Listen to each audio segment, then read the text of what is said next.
Makihingi tayo ng update mula po dyan sa Senado. Kausapin po natin ang ating mobile journalist na si Merimon Reyes. Anong update, Merimon? Jovi, Chiki Mase, so far natapos yung pagdinig ng Senate Committee on Women, Children, and Family Relations and Gender Equality na iniimbestigahan or yung legislative inquiry nila tungkol doon sa shooting incident sa isang paaralan sa Tacloban noong June 22, maging yung still ongoing na inquiry nila sa Roblox and other online gaming platforms na maaring napapasukan daw ng mga groomers or mga grupo na may violent, yung prinsipyo nila on violence ay nandoon at posibleng na-impluwensyahan daw ang mga bata to do the same at maniwala dito. So far sa lumalabas kanina, itong network din na sinasabi ni Holistic Violent Extreme Group din or NVE na ay 764 network. Ito yung sinasabing isa raw sa ginagawang pugad ang online gaming platforms, pati ang social media. Kasama na dyan ang Roblox, ang Minecraft, pati ang Gorebox na nilalaro nung isang minor de edad na suspect sa pamamaril nga doon sa isang paaralan sa Tacloban. Ay ginagamit nila ang mga ito, pinapasok daw nila ang mga laro, nire-recruit daw ang mga bata. And kasama na rin dyan, kasi ito ay yung sexual exploitation, maging yung iba pang karahasan daw na na-expose ang mga bata na gawin o kaya ay makita. Ang sinasabi, ito ring grupo ng mga ito sa US, sa Canada, sa ibang mga bansa, national security threat ito. Kaya very alarming daw na nakapasok na rin daw yan dito sa bansa. Pero itong information na to, even yung pag-question nila sa social media nitong mga menor de edad, kasi umapaw ng mga komento na nagpapakita ng suporta yung accounts ng isa sa mga nagpaputok ng baril pagkatapos ng insidente. So lahat ng mga information na ito, ipinasa na muna sa NBI for further verification and investigation. Jovi, Chiki Mase. Pero Merimon, bukod dun sa Gorebox na ine-establish kanina, na-establish din ba dyan sa hearing yung connection ng social media as a whole? Kasi I understand isa yan doon sa mga panukala ni Senate President Sherwin Gatchalian, di ba? Baka may nabanggit, kasi kanina parang may guest din na psychologist na from DSWD, di ba? Na himay ba yun, yung connection ng social media and yung violence?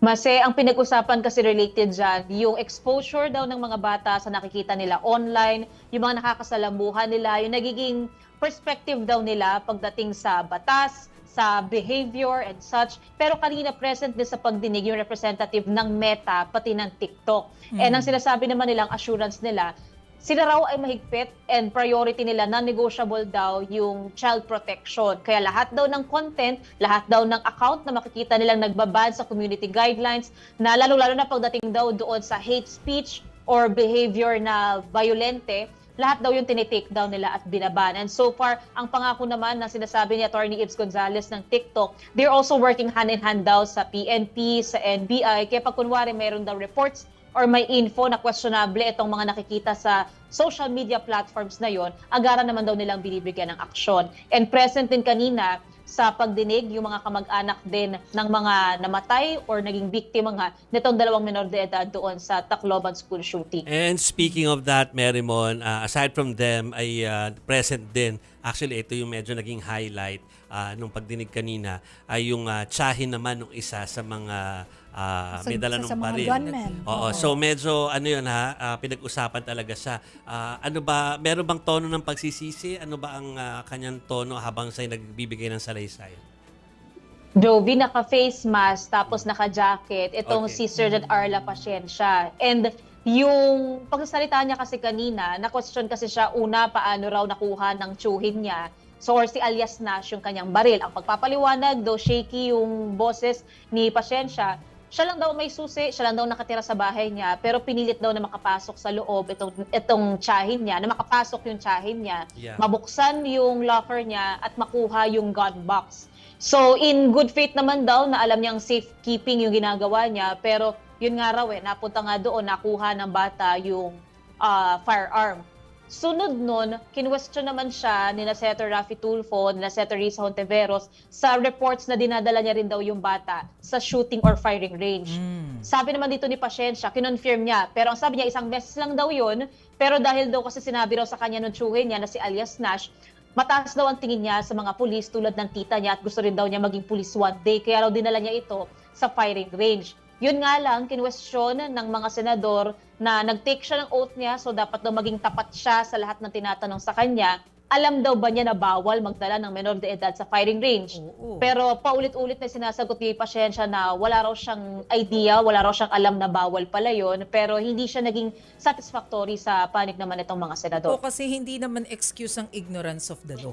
Hindi. At Hindi saka, ba? yan talaga yung nagpapakita, no, Chiki, na ang laki-laki talaga ng epekto ng kaalaman noong mas mata nakatatanda. Yes. Correct. Oo. Oo. Tapos yung gun box pala, Mary Mon, kasi di ba plastic, tama ba? May anong naging ending nun sa diskusyon na yon? Kasi naalala ko, sabi nila ni Senator Erwin Tulfo tsaka Senator Risa Ontiveros, bakit sa plastic nilagay? Yung plastic container. Chiki, yun nga yung tinatanong kanina kung saan daw ba nakalagay. Ang sabi, yung doon sa locker daw, standard daw na storage yun. Pero yung pinaka-gun box, plastic daw. Pero ang inuulit na sinasabi ni Pasensya, kasi hindi naniniwala ng biglaan na lang daw o basta-basta na lang daw nakukuha ng bata or nakuha ng bata yung baril. In good faith naman daw, sana talaga yung safekeeping niya ng baril. Kaya hindi niya rin daw nakita na makukuha raw o mapipilit ng bata na makapasok daw sa bahay niya, mabuksan daw yung storage niya at nakuha yung gun box. Okay. Oo. Okay. Tomorrow, balikan natin si Mary Mon tungkol naman sa impeachment. Thank you, Mary Mon. Salamat, Mary Mon. Salamat.